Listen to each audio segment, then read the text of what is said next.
Nama saya Aulia Gracilia dengan NIM 2533016. Nama saya Sandra Bella dengan NIM 2533001. Kenalkan, saya Serli Dwi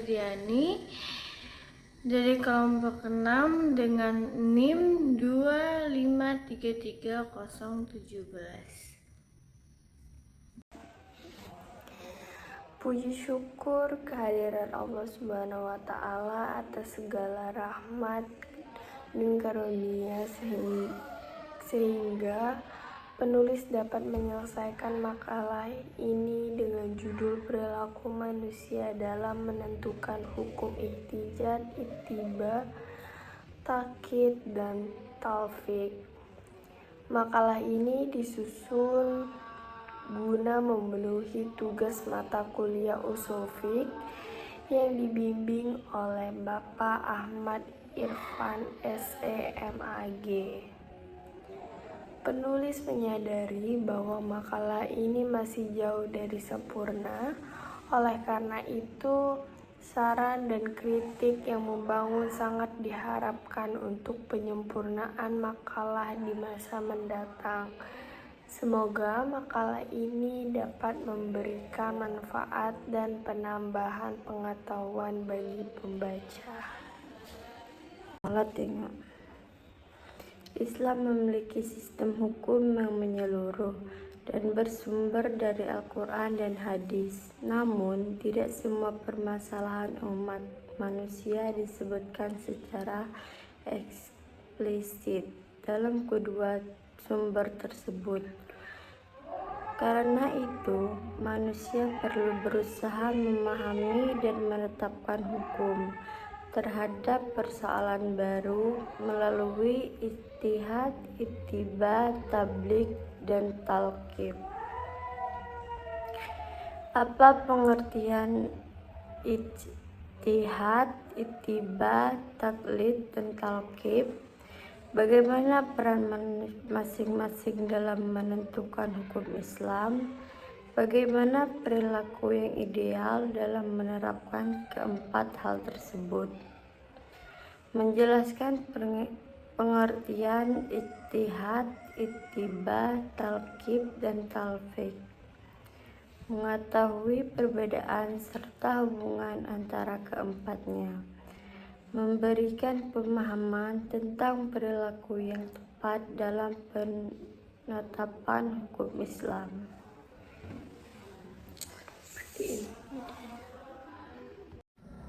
Baiklah, saya akan menjelaskan tentang ijtihad dan ittiba. Ijtihad secara bahasa berarti mengerahkan segala kemampuan. Secara istilah, ijtihad adalah upaya bersungguh-sungguh seorang mutajib untuk menetapkan hukum syar'i terhadap suatu permasalahan yang tidak ada ketentuan hukumnya secara jelas dalam Al-Quran dan As-Sunnah.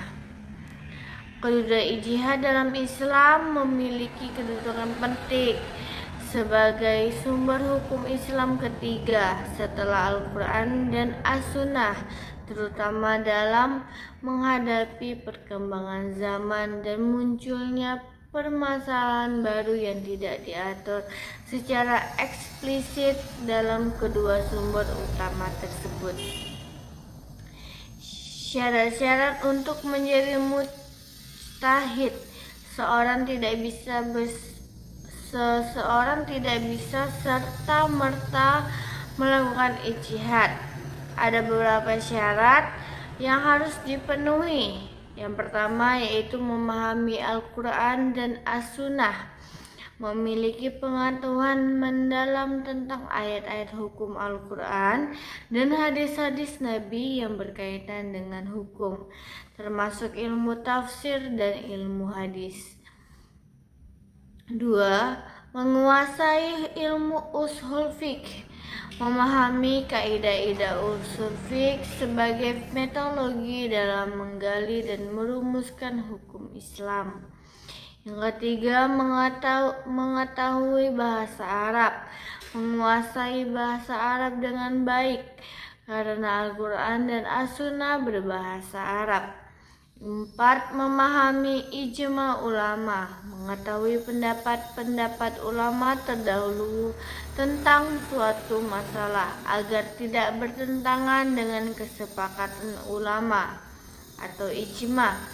Berakal sehat dan adil, memiliki akal sehat dan bersifat adil dalam mempertimbangkan dalil-dalil hukum.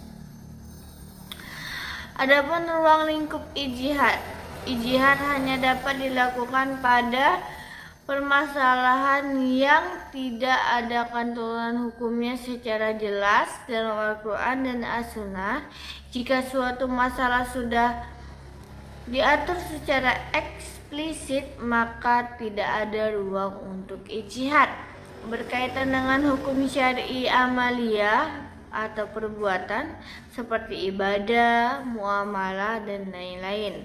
Metode ijtihad. Beberapa metode yang dikenal dalam usul fiqh. Qiyas atau analogi, menetapkan hukum suatu masalah baru dengan menganalogikan pada masalah yang sudah ada hukumnya dalam Al-Quran dan As-Sunnah karena memiliki kesamaan ilat alasan hukum. Istihsan, preferensi hukum, meninggalkan suatu hukum yang sudah ada karena dianggap tidak sesuai dengan permasalahan atau keadilan dan beralih pada hukum lain yang lebih baik, yang masalah mursalah, kepentingan yang tidak diatur. Menetapkan hukum berdasarkan pertimbangan kemaslahatan, manfaat yang tidak diperintahkan atau dilarang secara langsung oleh syariat. Adat kebiasaan atau urf, menetapkan hukum berdasarkan adat kebiasaan yang berlaku di masyarakat selama tidak bertentangan dengan prinsip-prinsip. Contoh ijtihad, menetapkan zakat profesi.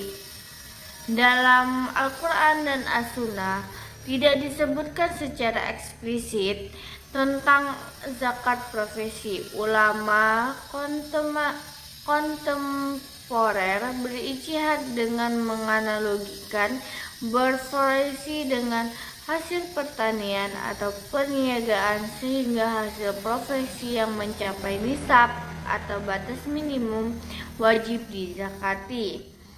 Penggunaan alat kontrasepsi, ulama berbeda pendapat tentang hukum penggunaan alat kontrasepsi. Ada yang memperbolehkan dengan syarat tertentu, ada pula yang mengharamkan.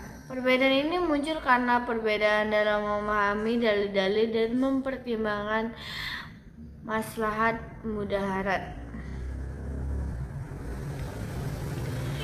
Di Indonesia, ijtihad memiliki peran penting dalam menjawab tantangan modern.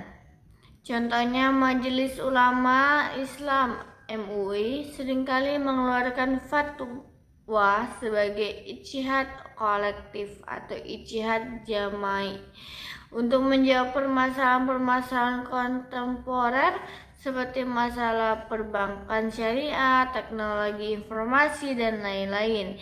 Di Sumatera Selatan, ijtihad juga berperan dalam menyesuaikan praktik keagamaan dengan adat dan budaya lokal. Selama tidak bertentangan dengan prinsip-prinsip Islam, perbedaan pendapat dalam ijtihad adalah hal yang wajar dan seringkali tidak bisa dihindari. Perbedaan ini disebabkan oleh perbedaan dalam memahami dalil, perbedaan dalam menetapkan ilat alasan hukum, perbedaan dalam mempertimbangkan maslahat mudaharat. Perbedaan pendapat dalam ijtihad ini merupakan rahmat karena memberikan keluasan dan pilihan bagi umat Islam dalam mengamalkan ajaran agama sesuai dengan kondisi dan keyakinan masing-masing. Semoga penjelasan ini bermanfaat. Kita lanjut ke ittiba. Baiklah, kita lanjut ke ittiba. Ittiba secara bahasa berasal dari kata ittaba'a yang berarti mengikuti, meneladani, dan mencontoh. Secara istilah, ittiba adalah mengikuti atau meneladani Rasulullah Shallallahu Alaihi Wasallam, Nabi Muhammad Shallallahu Alaihi Wasallam dalam segala aspek kehidupan, baik dalam perkataan, perbuatan maupun ketetapannya. Takrir. Kedudukan ittiba dalam Islam memiliki kedudukan yang sangat penting dalam Islam karena satu, perintah dari Allah Subhanahu wa Ta'ala memerintahkan kaum muslimin untuk menaati dan mengikuti Rasulullah SAW dalam banyak ayat Al-Quran. Contohnya dalam surat Ali Imran ayat 31, Allah berfirman, katakanlah Muhammad, jika kamu mencintai Allah, ikutilah aku. Niscaya Allah mencintaimu dan mengampuni dosa-dosamu. Allah Maha Pengampun, Maha Penyayang. 2. Syarat mencintai Allah. Ittiba kepada Rasulullah SAW merupakan bukti dan konsekuensi logis dari kecintaan seorang muslim kepada Allah Subhanahu wa Ta'ala. Jalan menuju hidayah, mengikuti sunnah Rasulullah adalah jalan yang lurus menuju hidayah dan petunjuk dari Allah Subhanahu wa Ta'ala. 4. Kesempurnaan iman. Ittiba merupakan bagian dari kesempurnaan iman seorang muslim. 5. Sumber hukum Islam. Sunnah Rasulullah SAW. Hadis merupakan sumber hukum Islam kedua setelah Al-Quran. Adapun aspek-aspek ittiba. Ittiba kepada Rasulullah SAW telah mencakup berbagai aspek kehidupan, antara lain akidah, keyakinan, akhlak atau moral, muamalah, interaksi sosial, adab atau etika. Cara melakukan ittiba: mempelajari sunnah Rasulullah SAW, mempelajari hadis Nabi SAW melalui kitab-kitab hadis yang muntabar atau sahih dan menjelaskan para ulama yang terpercaya. 2. Mengamalkan sunnah Rasulullah SAW, berusaha mengamalkan sunnah-sunnah Rasulullah SAW dalam kehidupan sehari-hari sesuai dengan kemampuan. 3. Bertanya kepada ulama. Jika ada kesulitan dalam memahami atau mengamalkan suatu sunnah, bertanyalah kepada ulama yang ahli dan terpercaya. 4. Menjauhi bid'ah. Menjauhi perbuatan bid'ah, mengada-ngada dalam agama yang tidak ada tuntunan dari Rasulullah SAW. Keutamaan ittiba: dicintai Allah Subhanahu wa Ta'ala. Berbagai firman Allah dan surah Ali Imran ayat 31. 2. Mendapatkan ampunan dengan mengikuti Rasulullah SAW. Dosa-dosa akan diampuni oleh Allah Subhanahu wa Ta'ala. Mendapatkan hidayah. Ittiba adalah jalan menuju hidayah dan petunjuk dari Allah Subhanahu wa Ta'ala. Mendapatkan syafaat Rasulullah SAW, akan memberikan syafaat pertolongan kepada orang yang mengikuti sunnahnya di hari kiamat. Masuk surga orang-orang yang taat kepada Allah dan Rasulnya, dimasukkan ke dalam surga. Semoga penjelasan ini bermanfaat dan menambah memahami kita tentang pentingnya ittiba kepada Rasulullah SAW. Saya akhiri, wassalamualaikum warahmatullahi wabarakatuh. Pembahasan tentang taklid. Taklid berarti mengikuti pendapat ulama tanpa mengetahui dalilnya. Diperbolehkan bagi orang awam yang tidak mampu berihtijaj. Namun, taklid buta tanpa dasar tidak dibenarkan dalam Islam. Taklid membantu menjaga keteraturan hukum ketika masyarakat belum mampu memahami dalil secara mendalam. Secara bahasa atau etimologi, kata taklid berasal dari kata qodayah yukaidu takyidan yang berarti mengikat, menahan, atau membatasi. Jadi, secara harfiah, takyid artinya memberi ikatan atau menetapkan batasan. Sedangkan secara istilah terminologi dalam ilmu ushul fiqh dan balaghah, takyid berarti memberikan ketenangan, tambahan atau pembatasan terhadap lafaz atau kalimat-kalimat yang sebelumnya bersifat mutlak agar maknanya menjadi lebih khusus dan terbatas. Konsep mutlak dan muqayyad. Untuk memahami takyid, untuk memenuhi takyid perlu diketahui dua istilah penting. Satu, mutlak. Mutlak berasal dari suatu lafaz yang menunjukkan makna umum tanpa batasan tertentu. Contohnya, merdekakanlah seorang budak. Di sini dijelaskan budaknya seperti apa, laki-laki atau perempuan, mukmin atau kafir, dan lain-lain. 2. Muqayyad. Lafaz yang sudah diberi batasan atau syarat tertentu. Contohnya, merdekakanlah seorang budak yang beriman. Tambahan kata mu'aminah atau yang beriman membatasi makna budak yang dimaksud. Fungsi dan tujuan takyid. Takyid punya beberapa fungsi penting, terutama dalam bahasa Arab dan hukum Islam. 1. Menjelaskan makna yang belum jelas, supaya kalimat tidak menimbulkan banyak tafsir.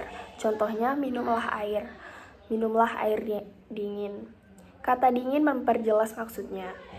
2. Membatasi makna hukum. Dalam fiqh, batasan ini mengubah penerapan hukum syariat, misalnya tentang kafarat, tebusan puasa. Ada di dalam Quran surat Al-Mujadilah ayat 3 dan Quran surat An-Nisa ayat 92. Yang kedua, yang lebih spesifik, jadi hukum umum di ayat pertama bisa dibatasi oleh ayat kedua. Hanya budak yang beriman yang boleh ditebus. 3. Membedakan konteks hukum dan makna. Misalnya, kalau dalam dua ayat atau hadis berbeda dan ada lafaz yang sama, tapi satu mutlak dan yang lain muqayyad, maka ulama akan meneliti apakah keduanya bisa digabung atau takyid berlaku atau berdiri sendiri atau tidak saling membatasi. Macam-macam takyid, para ulama membagi takyid menjadi beberapa jenis tergantung dari sisi apa ia membatasi. 1. Takyid dengan sifat, dibatasi dengan sifat tertentu, contohnya budak yang beriman. 2. Takyid dengan syarat, dibatasi dengan adanya suatu kondisi, contohnya jika kamu sakit maka bolehlah berbuka puasa. 3. Takyid dengan waktu, dibatasi oleh waktu tertentu, contoh sholatlah ketika matahari tergelincir. 4. Takyid dengan tempat, dibatasi oleh tempat tertentu, contoh berjadilah ke Baitullah.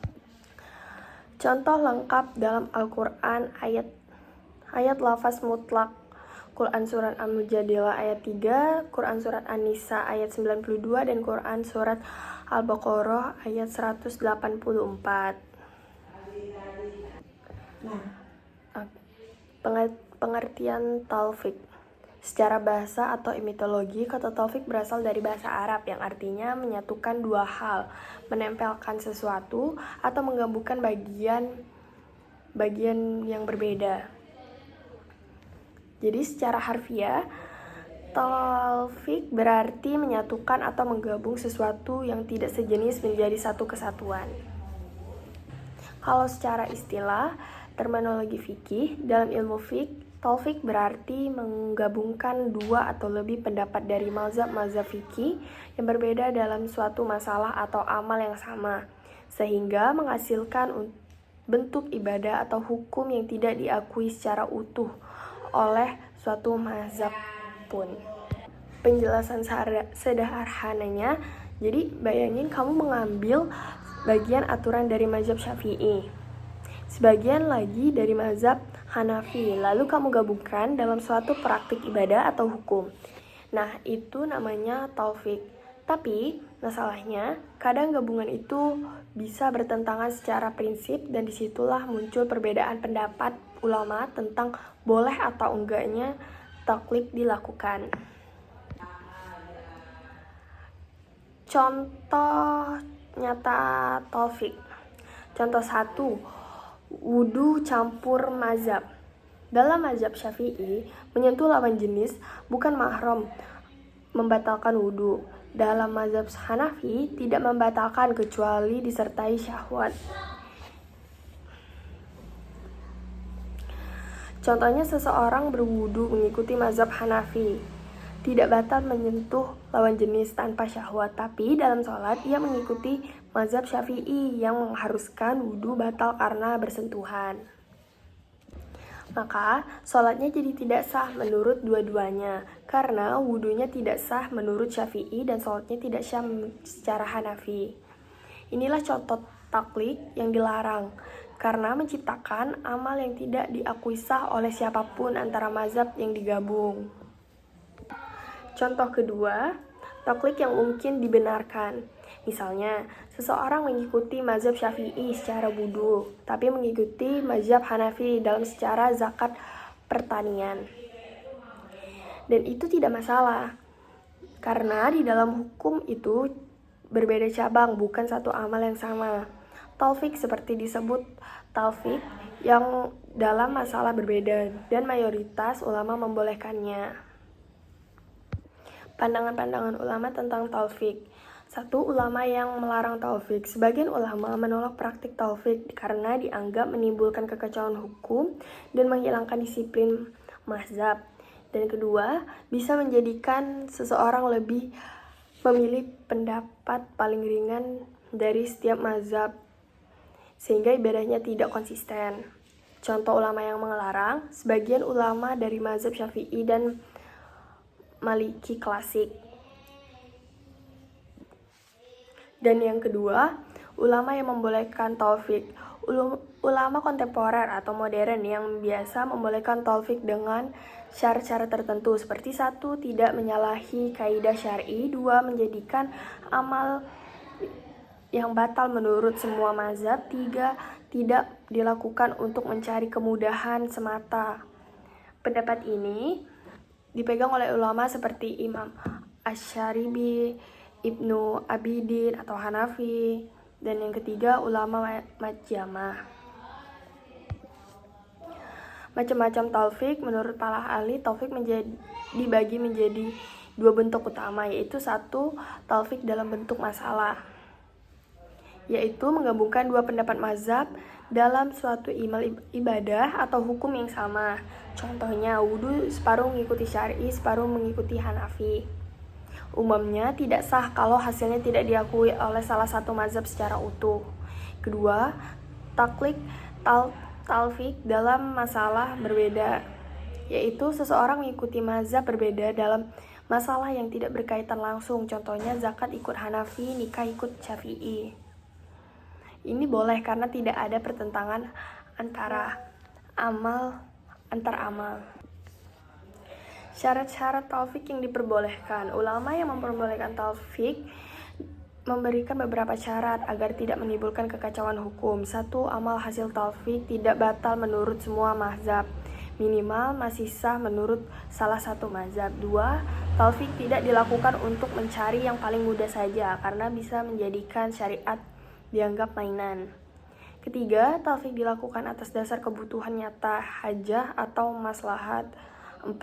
Talfik tidak menyalahi nas Al-Quran dan hadis. 5. Talfik dilakukan oleh orang yang paham hukum atau ahli atau atas bagian bimbingan ulama. Contoh kasus nyatanya, satu nikah berbeda mazhab. Seseorang menikah menurut mazhab Hanafi tidak perlu wali bagi perempuan balik. Namun, dalam perceraian ikut mazhab Syafi'i jika penggabungan itu membuat status nikahnya jadi tidak sah menurut dua-duanya, maka talfik ini tidak sah. 2. Tata cara berwudu di negara minoritas muslim. Kadang talfik diperbolehkan untuk keselawatan umatnya. Misalnya, ketika air terbatas atau kondisi darurat. Dalam Islam, manusia diberi akal dan kemampuan berpikir untuk memahami hukum-hukum Allah. Tapi, kemampuan tiap orang berbeda-beda. Ada yang bisa menggali hukum sendiri dari Al-Quran dan hadis. Ada yang hanya mampu mengikuti ulama. Nah, dari sini muncul 4 sikap atau perilaku manusia dalam menetapkan hukum: ijtihad, ittiba, taqlid, dan talfik. Ijtihad berarti menggunakan seluruh kemampuan akal dan ilmu untuk menggali hukum syariat dari sumber aslinya, Al-Quran dan hadis. Ketika belum ada hukum yang tegas, pelaku hanya dilakukan oleh mujtahid, yaitu ulama yang punya pengetahuan mendalam tentang bahasa Arab, tafsir, hadis, qiyas, dan kaidah hukum Islam. Perilaku manusia: orang yang berijtihad berpikir mandiri dan bertanggung jawab penuh atas hasil istinbat hukumnya. Ia tidak meniru pendapat siapapun, tapi langsung mengambil hukum dari dalil. Contoh, Imam Syafi'i berijtihad dalam menentukan hukum zakat profesi dan hukum-hukum warisan yang belum dijelaskan secara rinci. Ittiba artinya mengikuti pendapat ulama dengan mengetahui alasan atau dalil di baliknya. Jadi, seseorang tidak menggali hukum sendiri, tapi paham kenapa ia mengikuti pendapat itu. Perilaku manusia: orang yang ittiba tidak sekedar ikut-ikutan, tapi belajar dan memahami dasar hukumnya. Ia punya sikap kritis dan mau mencari dalil ulama yang ia ikuti. Contoh, seseorang mengikuti pendapat Imam Malik tentang waktu sholat, tapi juga tahu dalil hadis yang digunakan Imam Malik. Inilah ittiba. Talfik berarti mengikuti pendapat seorang ulama tanpa mengetahui dalilnya. Orang yang taflid percaya pada keilmuan ulama, tapi tidak memahami alasan hukumnya. Perilaku manusia umum terjadi pada orang awam atau yang belum mampu memahami dalil. Mereka taat pada pendapat ustadz atau mazhab karena percaya pada keilmuan ulama. Taflid boleh selama kepada ulama yang benar dan dalam hal yang tidak bertentangan dengan nasib. Contoh, seorang mengikuti mazhab Syafi'i dalam wudu dan sholat tanpa tahu dalil rinci di baliknya. Talfik berarti menggabungkan dua pendapat dari mazhab yang berbeda dalam satu masalah, sehingga muncul bentuk hukum baru yang tidak diakui sepenuhnya oleh salah satu mazhab. Perilaku manusia: orang yang melakukan talfik mencoba mencari kemudahan atau menyelesaikan masalah dengan menggabungkan beberapa pendapat. Bisa positif kalau ada maslahat dan tidak menyalahi syariat, tapi juga bisa negatif kalau asal mencampur demi kemudahan. Contoh, berwudu menurut mazhab Hanafi tidak batal karena menyentuh lawan jenis, lalu sholat menurut Syafi'i yang menganggap batal. Ini talfik yang salah karena hasilnya tidak sah menurut keduanya.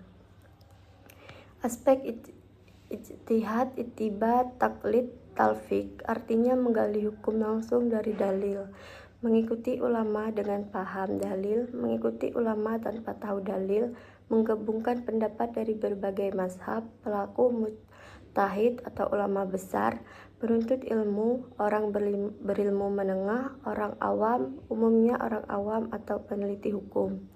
Sifat mandiri, kritis, dan sadar, pasif, campuran, atau adaptif.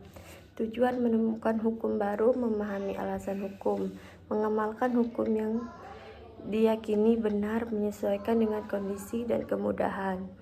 Hukum atau nilai sangat dianjurkan bagi ahli, baik dan terpuji, boleh untuk orang awam, boleh dengan syarat, bisa terlarang kalau seenaknya.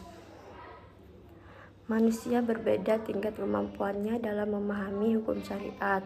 Pertama, yang berilmu tinggi melakukan ijtihad. Kedua, yang sedang belajar melakukan ittiba. Tiga, yang awam cukup tabligh kepada ulama yang terpercaya. Saran dari kami bagi umat Islam hendaknya senantiasa